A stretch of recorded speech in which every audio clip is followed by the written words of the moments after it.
Iran പറഞ്ഞത് സംഭവിക്കുന്നു. തങ്ങളെ ഇനി ആക്രമിച്ചു കഴിഞ്ഞാൽ ആ യുദ്ധം ഇനി GCC രാജ്യങ്ങളിൽ മാത്രം ഒതുങ്ങില്ല, അതിന്റെ തിരിച്ചടി മറ്റിടങ്ങളിലേക്ക് വ്യാപിപ്പിക്കും തങ്ങളെന്ന് പറഞ്ഞിരുന്നു.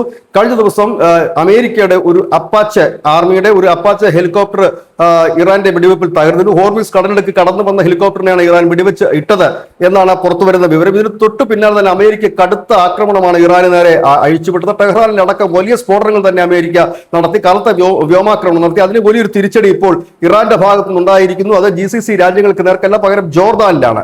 ജോർദാനിൽ അമേരിക്കയുടെ ഒരു സൈനിക താവളം അൽ അസ്രാഖ് എന്ന് പറയുന്ന സൈനിക താവളം, ഈ സൈനിക താവളം സാധാരണ ഒരു സൈനിക താവളമല്ല, F-35 യുദ്ധവിമാനങ്ങളുടെ ഒരു ഹാങ്കർ കൂടിയാണ്. ഇവിടേക്കാണ് ഒരു വലിയ ആക്രമണം, 4ഓളം മിസൈലുകൾ പതിച്ചു എന്നുള്ളൊരു വാർത്തയും പുറത്തു വരുന്നുണ്ട്. ഒരു കമാൻഡ് ആൻഡ് കൺട്രോൾ റൂം ലക്ഷ്യമാക്കി കൂടി ഒരു ആക്രമണം നടന്നിട്ടുണ്ട്. ഇതോടുകൂടി തന്നെ ഈ യുദ്ധം GCC രാജ്യങ്ങളും കടന്ന് മറ്റിടങ്ങളിലേക്ക് വ്യാപിക്കുന്ന ഒരു കാഴ്ചയാണ് കാണാൻ കഴിയുന്നത്. ഗൾഫ് വാർ അല്ലെങ്കിൽ ഈ ഇറാൻ അമേരിക്ക യുദ്ധം വീണ്ടും ഒരു ഇടവേളയ്ക്ക് ശേഷം, വെടിനിർത്തലിന് ശേഷം അത് വീണ്ടും പുനരാരംഭിച്ചിരിക്കുന്നു. അത് പല തലങ്ങളിലേക്കും അത് വ്യാപിച്ചിരിക്കുന്നു. ഒരടിക്ക് പോലും ഇറാൻ പിന്നോക്കം മാറുന്നില്ല. കാരണം ഓരോ തവണ ഇസ്രായേൽ ലെബനനിൽ ആക്രമണം നടത്തിയാലും അമേരിക്ക ഇറാനിൽ ആക്രമണം നടത്തിയാലും ഒക്കെ വലിയ രീതിയിൽ തന്നെ ചുറ്റോട് ചുറ്റുമുള്ള രാജ്യങ്ങളും അതിനപ്പുറവും കടന്ന് മിസൈലുകൾ പായിച്ചുകൊണ്ട് ഇറാനും തങ്ങളുടെ പോരാട്ട വീര്യം പ്രകടമാക്കുമ്പോൾ ഗൾഫ് മേഖല വീണ്ടും ഒരു സംഘർഷത്തിന്റെ പാതയിലാണ്, യുദ്ധത്തിന്റെ വക്കിൽ എത്തി നിൽക്കുന്നു. News desk news India Malayalam.